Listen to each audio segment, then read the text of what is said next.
Hi students, today's our topic is warehousing. अभी warehousing बोलने के बाद आपको समझ चुका होगा कि जहाँ पे हम गुड्स स्टोर करते हैं we can say warehousing, otherwise you can say godown. See, warehousing is a marketing function. Warehousing क्या है? This is the marketing function. It means storing of goods. अभी इसका meaning क्या है? Storing of goods.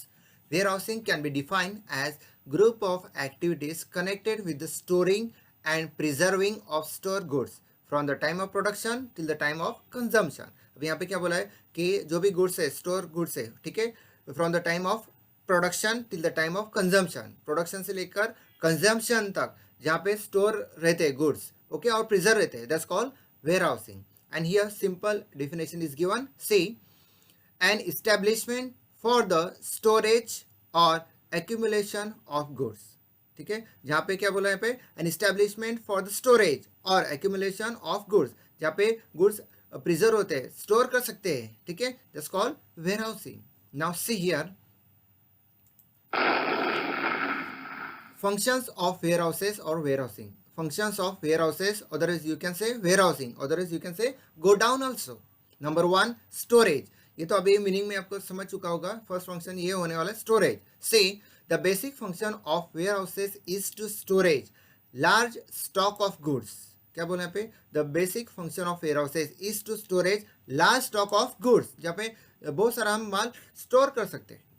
These goods are stored from the time of their production or purchase till their consumption or use। अभी जो भी goods है, ठीक है, क्या बोला यहाँ पे? This goods are store from the time of their production, production से लेकर परचेज सेल तक सब जो फंक्शन हो गए यहाँ पे आप यूज़ कर सकते हो, ठीक है, तब तक यहाँ पे आप गुड्स स्टोर कर सकते हो। They can be supplied as and when needed by the customers. वो सप्लाई कर सकते हैं जब कस्टमर की डिमांड होगी, कस्टमर का नीड होगा। Now see number two, price stabilization। Price stabilization. Warehouses plays an important role in the process of price stabilization। अभी ये warehouses क्या है? ये important role है यहाँ पे इसका। For what? For price stabilization। Price जो stable होने चाहिए। It is achieved by the creation of time utility by warehousing। यहाँ पे क्या बोला है? It is achieved by the creation of time utility। Time utility by warehousing। By warehousing। In warehouses usually large stock of goods is kept. अभी आपको तो पता है कि वेयर हाउसेज में यूजुअली नहीं, मोस्ट ऑफ ऑल होता है कि जो भी गुड्स हो गए लार्ज स्टॉक में होगा, लार्ज बहुत सारा स्टॉक होगा। Whenever there is a shortage in the market, goods can be immediately supplied through the warehouses. अभी जब भी मार्केट में शॉर्टेज होगा तब क्या होगा? गोडाउन से वेयर हाउसिंग या वेयर हाउसेज से आपको क्या होगा? जो भी गुड्स है वो सप्लाई होगा।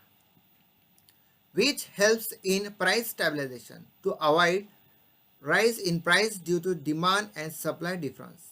अभी जो भी प्राइस स्टेबलाइजेशन होगा वो क्या होगा? तो अवॉइड होगा यहाँ पे, क्योंकि आपको पता है बाई चांस कुछ भी गुड्स शॉर्टेज आए हैं, ठीक है, गोडाउन में नहीं है तो प्राइस क्या बढ़ जाएगी।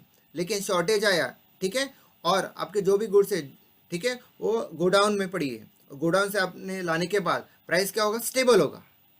Okay, now see next, risk bearing। Risk bearing, see, warehousing assume the functions of risk bearing। अभी warehousing बोलने के बाद यहाँ पे रिस्क रहने वाली है, क्योंकि यहाँ पे आपका गुड्स है।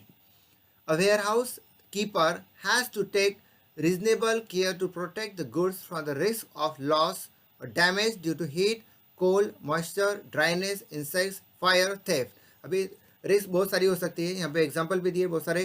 क्या क्या बोला है? Heat, cold, moisture, dryness, insects, fire, theft. इस वजह से आपके गुड्स को लॉस हो सकता है, और वो जो भी वेयर हाउस कीपर है, ओनर है, वो क्या करेगा? केयर करेगा। See, warehouses are constructed in such a way that they minimise this risk. Warehouses का जो कंस्ट्रक्शन होता है वो ऐसा ही होता है कि जो भी आपको बोला है रिस्क, वो क्या होगी? मिनिमाइज होगी, ठीक है। फॉर एनी लॉस और damage sustain by goods, warehouse keeper shall be liable to the owner of the goods. By chance ये होने के बाद भी कंस्ट्रक्शन आपका अच्छा वेयर हाउस का, ठीक है, इसके बाद भी कुछ लॉस हुआ, ठीक है, तो उसका रिस्पॉन्सिबल कौन होगा? रिस्पॉन्सिबल ओनर होगा, ठीक है। वेयर हाउस का जो ओनर है, वेयर हाउस कीपर है, वो रिस्पॉन्सिबल होगा। Okay, now see next, number four, financing. Number 4, financing. See here, loans can be raised from the warehouse keeper on from the financial institutions against the goods stored by the owner. अभी loans can be raised, आपको यहाँ पे loan भी मिल सकता है, ठीक है. Loan can be raised from the warehouse keeper, from the warehouse keeper, warehouse keeper से, from the financial institutes against the goods stored by the owner. जो भी goods स्टोर किया है बाय द ओनर, आपने स्टोर किया है तो आपको लोन भी मिल सकता है. जो भी फाइनेंशियल इंस्टीट्यूशंस होते हैं वो आपको लोन भी दे सकते हैं. Goods act as security for the warehouse keeper और for the financial institutions. Okay, in this manner warehousing acts as the source of finance for the businessman for making business operations. अगर उनको by chance अभी business रहने के बाद कभी भी आपको फाइनेंस की नीड हो सकती है, at that time you can get the loan here. Okay, now see next, number 5, grading and packing. Now see, nowadays warehouses provide the facilities of packing, processing and grading of goods.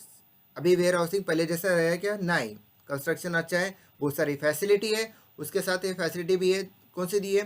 Packing के दिए, processing के दिए, grading के दिए. Okay, see goods can be packed in convenient size as per the instructions of the owner. अभी जो भी goods होगी वो ऐसे भी पैक होगी कैसे भी नहीं, जो भी इंस्ट्रक्शन होगा ओनर का, जिन्होंने गुड्स वगैरह यहाँ पे दिए तो उनके इंस्ट्रक्शंस के हिसाब से ही वो पैक होगी, साइज उनकी होगी, whatever. Okay, now see next, number 6, transportation.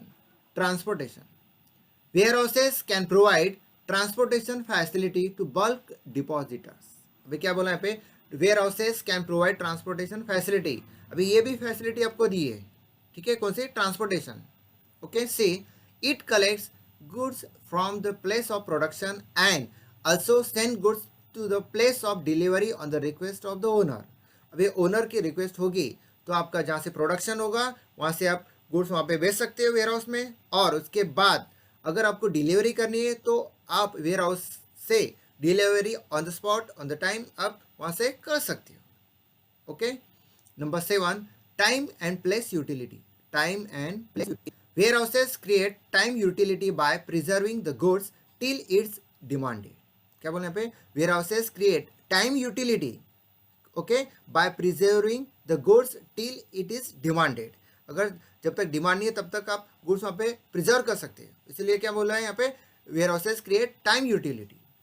It also creates place utility. उसके साथ क्या बोला है? It also creates place utility. Reason बोला है by providing the goods at the place where they are required. ठीक है, इसलिए यहाँ पे क्या बोला है? Place utility. रीजन क्या दिया है? They provide the goods at the place where they are required. जहाँ पे रिक्वायरमेंट है वहाँ आप गुड्स सेंड कर सकते हो, भेज सकते हो. Number 8, processing. Certain commodities are not consumed in the form they are produced. क्या बोला यहाँ पे? Certain commodities are not consumed in the form they are produced. अब बहुत सारी चीज़ें होती है कि प्रोडक्शन होने के बाद हम एज इट इज़ यूज़ कर सकते हैं क्या? नहीं, उसको कुछ प्रोसेस होती है, उसके प्रोसेस होने के बाद हम वो यूज़ कर सकते हैं. Okay, see processing is required to make them consumable.